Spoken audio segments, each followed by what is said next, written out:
ఆంధ్రప్రదేశ్ని అభివృద్ధి బాటలో నడిపించేందుకు నారా చంద్రబాబు నాయుడు గారు ద్విముఖ వ్యూహాన్ని రచించారని, ఆ ద్విముఖ వ్యూహంలో భాగంగానే ఆయన రాష్ట్రానికి పెట్టుబడులను ఆకర్షించేందుకు దావోస్ పర్యటన వెళ్ళి అక్కడ పారిశ్రామికవేత్తల సదస్సులో ఆయన మాట్లాడడం జరిగింది అంటూ కొన్ని వార్తలు వస్తున్నటువంటి నేపథ్యంలో ఇంతకీ ఏంటా ద్విముఖ వ్యూహం అనేది పూర్తి స్థాయిలో విశ్లేషణ చేసుకునేటువంటి ప్రయత్నం చేద్దాం. ప్రస్తుతం మనతో పాటు ఉన్నారు ప్రముఖ రాజకీయ విశ్లేషకులు, ప్రముఖ సీనియర్ జర్నలిస్ట్ సిఎస్ రావు గారు. సార్తో మాట్లాడదాం.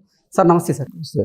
ఆంధ్రప్రదేశ్ రాష్ట్రాన్ని అభివృద్ధి బాటలో నడిపించేందుకు చంద్రబాబు గారు ఒక ద్విముఖ వ్యూహాన్ని రచించినట్లుగా కొన్ని వార్తలు వస్తూ ఉన్నాయి.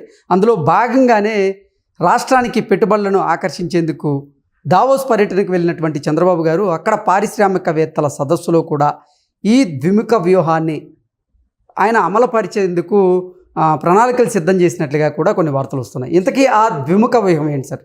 చంద్రబాబు నాయుడు గారు చెప్పేటువంటి మాటలు, దాంట్లో ఆంతర్యాన్ని తెలుసుకోవటం అనేది మామూలుగా అంత సాధ్యం కాదు చాలామందికి కూడా. మనం కూడా విశ్లేషించుకుంటున్నాం అంటే కొంతమేరకే విశ్లేషించుకోగలుగుతున్నాం తప్పితే పూర్తి స్థాయిలో ఆయన మాట్లాడినటువంటి మాటల్లో ఉండేటువంటి ఆంతర్యాన్ని మనం క్యాచ్ చేయటం అనేది అంత ఈజీ కాదు. మన ఐక్యూ పవర్ కూడా చాలదేమో అనిపిస్తుంది ఒక్కోసారి. అంత ఐక్యూ పవర్ ఉంటుంది చంద్రబాబు గారికి. ఆయన దావోస్ వెళ్ళి అక్కడ పారిశ్రామికవేత్తల సదస్సులో పారిశ్రామికవేత్తలతోటి, ప్రత్యేకించి తెలుగు వాళ్ళతోటి, వివిధ దేశాల నుంచి వచ్చినటువంటి తెలుగు ఎన్ఆర్ఐలతోటి, పారిశ్రామికవేత్తలతోటి మాట్లాడారు. దాదాపు 197 దేశాలకు సంబంధించినటువంటి వాళ్ళు ఉన్నారు. దాంట్లో యూరోప్ కంట్రీస్లో ఉన్నటువంటి తెలుగు వాళ్ళు చాలామంది ఉన్నారు. వాళ్ళందరిని చూసి ఆయన ఆశ్చర్యపోయారు. ఇంతమంది యూరోప్ కంట్రీస్లో స్థిరపడి ప్లస్ బిజినెస్ టైకూన్లుగా ఎదిగినటువంటి వాళ్ళు ఉన్నారా అని చెప్పి ఆయన సంతోషపడ్డారు. సంతోషపడి ఆయన తను చేసినటువంటి ప్రయత్నాలు ఏవైతే ఉన్నాయో అవి ప్రపంచవ్యాప్తంగా ఫలాలను ఇచ్చాయని చెప్పి ఆయన హ్యాపీ ఫీల్ అయ్యారు. ఆ సందర్భంగా ఆయన గుర్తు చేశారు. సో మైక్రోసాఫ్ట్ తీసుకురావడానికి హైదరాబాద్కి ఎంత కష్టపడింది ఆయన ఆ సదస్సులో చెప్పారు. మైక్రోసాఫ్ట్ హైదరాబాద్కి తీసుకురావడానికి వన్స్ హైదరాబాద్కి మైక్రోసాఫ్ట్ వచ్చిన తర్వాత టోటల్ మారిపోయినటువంటి సినారియో, హైటెక్ సిటీ నిర్మించడం, ఇవన్నీ ఆయన వాళ్ళతో షేర్ చేసుకున్నారు. ఆ రోజున అంత విజన్ తోటి తాను చేసినటువంటి పనుల కారణంగానే ఇవాళ సత్యనాదన్ల లాంటి వాళ్ళు ఉన్నారు అని చెప్పి ఆయన గర్వపడ్డారు. సో యూరోప్ కంట్రీస్లో ఎంతమంది ఉన్నారని చెప్పి తను తయారు చేసినటువంటి విజన్ కారణంగా ఫలాలు పొందినటువంటి వాళ్ళు 53 రోజుల పాటు తన కోసం రోడ్ల మీదకి వచ్చి పోరాడారు అనే విషయాన్ని గుర్తు చేసుకున్నారు ఆయన. రాజమండ్రి సెంట్రల్ జైల్లో 53 రోజులు ఉన్నారు చంద్రబాబు నాయుడు గారు. ఆ 53 రోజుల పాటు ప్రపంచంలో ఉండేటువంటి అన్ని దేశాల్లో ఉండేటువంటి తెలుగు వాళ్ళు చంద్రబాబు నాయుడు గారు అరెస్ట్ను నిరసిస్తూ వాళ్ళు రోడ్ల మీదకి వచ్చారు. అది గుర్తు చేసుకుంటూ ఆయన చెప్పడం జరిగింది. ఇది ఎందుకు జరిగింది, ఇది ఎందుకు చెప్పారు అని అంటే ఆయన నేను అనుకోవటం, ఆ రోజున విజన్ తయారు చేసి తాను టెక్నాలజీని ఆ రోజున ఐటీని డెవలప్ చేసిన కారణంగానే ప్రపంచవ్యాప్తంగా వీళ్ళు ఫలాలను అందుకుంటున్నారు. అంటే ఒక మంచి పౌరుల్ని నేను తయారు చేయగలిగాను అనేటువంటి ఆనందాన్ని ఆయన పొందారు.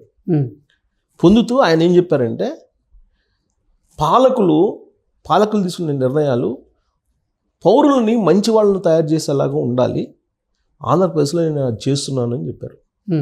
ఆంధ్రప్రదేశ్లో అది చేస్తున్నాను, మీకేమీ ఢోకా లేదు, ఇబ్బంది లేదు, మంచి పౌరులని మీకు తయారు చేసి ఇస్తాను, మీరు వచ్చి పెట్టుబడులు పెట్టండి, పెట్టుబడులు పెట్టి మీరు ఆంధ్రప్రదేశ్ అభివృద్ధి కోసం మీరు కూడా తరలి రండి అని చెప్పి ఆయన చెప్పడం జరిగింది. అంటే మంచి పౌరులను నేను తీర్చిదిద్దుతానని ఎందుకు చెప్పారనంటే ఇటీవల కాలం వరకు కూడా ఒక ప్రచారం జరిగింది. ఏంటి, జగన్మోహన్ రెడ్డి గారు మళ్ళీ వస్తారు 2029లో, వచ్చిన తర్వాత మీ అంతు చూస్తాను, సప్త సముద్రాలు అవతలు ఉన్నా కానీ నేను మళ్ళీ తీసుకొస్తానని ఆయన ఏదో చెప్తున్నాడు కదా. దానికి తగ్గట్టు నేను బట్టలు ఎప్పి తీసి నిలబెడతామని చెప్పి కాకాని గోవర్ధన్ రెడ్డి లాంటి మాజీ మంత్రి ఆయన చెప్తున్నారు. తర్వాత ఈయన సాయిరెడ్డి గారు ఏమంటున్నారు, 2029 నాటికి చంద్రబాబు నాయుడు గారు బతికుంటే మళ్ళీ జైల్లో పెడతామని ఆయన చెప్తున్నారు. అంటే ఇలాంటి మాటలు సమాజంలో మీడియాలో బాగా వచ్చినప్పుడు ఇండస్ట్రియలిస్టులు ముందుకు రారు. రాజకీయపరమైనటువంటి స్థిరత్వం కనిపిస్తున్నప్పటికి కూడా సంఖ్యాపరంగా సమాజం పట్ల, సమాజంలో ఉండేటువంటి పౌరుల యాటిట్యూడ్ ఏంటి అనే దాని మీద వాళ్ళు స్టడీ చేస్తారు. అల్టిమేట్గా సమాజమే కదా. 5 సంవత్సరాలకు ఒకసారి ఎన్నికలు జరుగుతాయి. ఎన్నికల్లో ఎవరి వైపు మొగ్గు చూపితే ఓటర్లు వాళ్ళు అధికారంలోకి వస్తారు. అందుకని నీకు మంచి పౌరులను ఇస్తాను నేను, మళ్ళీ జగన్మోహన్ రెడ్డి అనే అతను అధికారంలోకి వచ్చేలాగా ఉండకుండా పౌరులు నేను తయారు చేస్తాను అనేటువంటి హోప్ ఇచ్చారు అని చెప్పి నాకు అనిపిస్తుంది ఆయన. ఎందుకంటే మంచి పౌరులు నేను తయారు చేసిస్తాను, మంచి పౌర సమాజాన్ని నేను తయారు చేసిస్తాను, పాలకుల ఆలోచనలు ఆ విధంగా ఉండాలి అని చెప్పి ఆయన ఆ వేదిక మీద చెప్పారు అని అంటే, దీన్ని ఓవర్కమ్ చేయడానికి, ఇది భూతాన్ని ఓవర్కమ్ చేయడానికి ఆయన చెప్పి ఉంటారు. అంత అంతర్లీనం ఉంది ఆయన మాటల్లో. చెప్తా ఆయన అన్నారు, ఒకవేళ అప్పటికి కూడా మీకు ధైర్యం లేకపోతే వర్క్ ఫ్రమ్ హోమ్ హబ్గా ఆంధ్రప్రదేశ్ని తయారు చేస్తాను అని చెప్పి చెప్పుంటారు. అది డైరెక్ట్గా చెప్పలేదు. వర్క్ ఫ్రమ్ హోమ్ హబ్గా నేను ఆంధ్రప్రదేశ్ని తయారు చేస్తున్నాను అన్నారు. అంటే అర్థం ఏంటి? మీరు భయపడిపోయి ఒకవేళ రాలేకపోతే, కొంతమంది మంచి పౌరులు నేను తయారు చేసి ఇస్తానని చెప్పాను, అయినప్పటికి కూడా మీరు రాలేకపోతే అనేటువంటి యాంగిల్లో చెప్పుండొచ్చు ఆయన. అంటే అంతర్లీనంగా ఆయన చెప్పిన దాన్ని మనం గమనించి విశ్లేషణ చేసుకుంటే చెప్తున్నా. డైరెక్ట్గా ఆయన ఏమి చెప్పలేదు. ఆయన ఏం చెప్పాడు? మీరు రండి, పెట్టుబడులు పెట్టండి, నీకు మంచి పౌర సమాజాన్ని నేను అందిస్తాను, ఆంధ్రప్రదేశ్ని వర్క్ ఫ్రమ్ హబ్గా నేను తయారు చేస్తాను అని చెప్పారు. తర్వాత ఏ రంగాల్లో మీరు పెట్టుబడులు పెట్టచ్చు, ఫార్మా రంగం, manufacturing sector, drones technology, deep technology, దాని మీద పెట్టుబడులు పెట్టండి అని చెప్పారు. అయితే ఈ భూతాన్ని ఓవర్కమ్ చేయడానికి బహుశా ఆప్షన్స్ ఇలా చెప్పు ఉండొచ్చు ఆయన, ఇండైరెక్ట్గా అంతర్లీనంగా చెప్పు ఉండొచ్చు. ఏపీని హబ్గా, వర్క్ ఫ్రమ్ హోమ్ హబ్గా తయారు చేస్తున్నానని చెప్పాడు. అంటే పెట్టుబడి పెట్టడానికి, డైరెక్ట్గా అక్కడికి కంపెనీలు పెట్టడానికి మీరు అంత భయం అయితే, మీరు మాకున్నటువంటి పౌర సేవల్ని, మానవ వనరులని మీరు ఉపయోగించుకోవచ్చు. ఎలా ఉపయోగించుకోవచ్చు అంటే, ఆంధ్రప్రదేశ్ నుంచి నేను ప్రొవైడ్ చేస్తాను వర్క్ ఫ్రమ్ హోమ్ సెంటర్స్ పెడుతున్నాను, ఈ వర్క్ స్టేషన్స్ పెడుతున్నాను. వర్క్ స్టేషన్స్ పెట్టి మొత్తం ఫ్రీ వైఫై, ఆంధ్రప్రదేశ్ మొత్తం ఫ్రీ వైఫై ఇచ్చేసి వర్క్ స్టేషన్స్ పెట్టి కంప్లీట్గా అక్కడి నుంచి మీకు యాక్సెస్ తోటి నమ్మకమైనటువంటి సేవలను అందించే ఏర్పాట్లు చేస్తున్నాను అని చెప్పారు. అంటే 2 ఆప్షన్స్, డైరెక్ట్గా మీరు పెట్టుబడులు పెడితే దానికి సంబంధించినటువంటి గ్యారెంటీ నేను ఇస్తా అనేది ఒకటి. 2, ఒకవేళ ఇన్ కేసు రాకపోతే మీరు డైరెక్ట్గా ప్రపంచంలో ఎక్కడ మీ కంపెనీ ఉన్నా కానీ మీ కంపెనీకి క్వాలిటీ మానవ వనరులని మేము అందించగలం, అది కూడా వర్క్ ఫ్రమ్ హోమ్ అని చెప్పి. అంటే రాబోయేటువంటి రోజుల్లో వర్క్ ఫ్రమ్ హోమ్ కల్చర్ అనేది పెంచేదానికి చంద్రబాబు గారు ప్రయత్నం చేస్తున్నారు. దాని కారణంగా ఏంటి? ఆంధ్రప్రదేశ్ యొక్క ఆదాయం పెరుగుతుంది, ట్యాక్సులు పెరుగుతాయి, మానవ వనరులు అక్కడే ఉంటాయి. మానవ వనరుల మేధో సంపత్తి తరలి వెళ్ళిపోతే ఆంధ్రప్రదేశ్కి ఏం మిగలదు.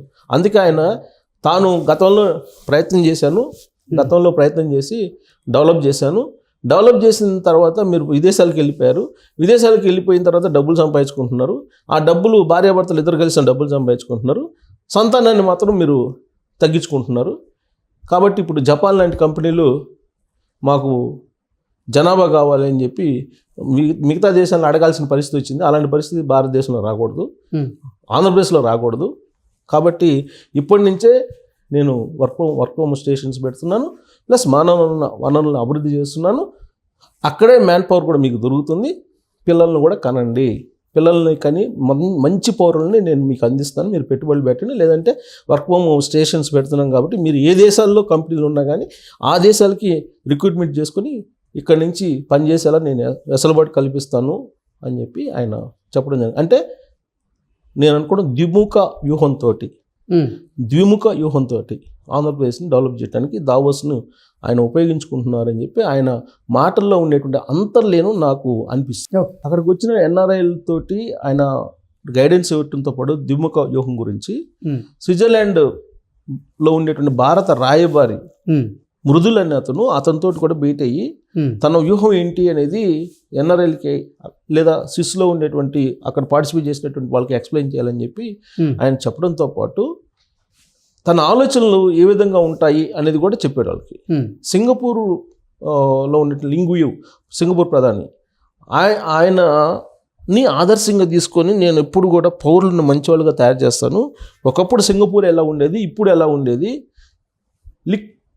లిక్ వాన్యూ ఆయన పేరు, లిక్ వాన్యూ సింగపూర్ ప్రధాని. లిక్ వాన్యూ ఎప్పుడో ఆయన ఫౌండేషన్ వేశారు సింగపూర్కి. ఇవాళ సింగపూర్ ఎలా ఉంది కాబట్టి లీ కువాన్ యూని 95లో తాను మోడల్గా తీసుకున్నాను, తాను ఆదర్శంగా తీసుకున్నాను అని చెప్పి చంద్రబాబు నాయుడు గారు చెప్పారు. చంద్రబాబు నాయుడు గారిని అనేక మంది ఆదర్శంగా తీసుకుంటారు, కానీ చంద్రబాబు నాయుడు గారే లీ కువాన్ యూని ఆదర్శంగా తీసుకున్నానని చెప్పి అక్కడ చెప్పారు దావోస్ వేదికగా చేసుకొని. లీ కువాన్ యూ ఆయన ఐడియాలజీ ఎలా ఉంటుంది అని అంటే మంచి పౌరులను తయారు చేయాలనేటువంటి ఆలోచనతో ఆయన విధానాలు ఉంటాయి.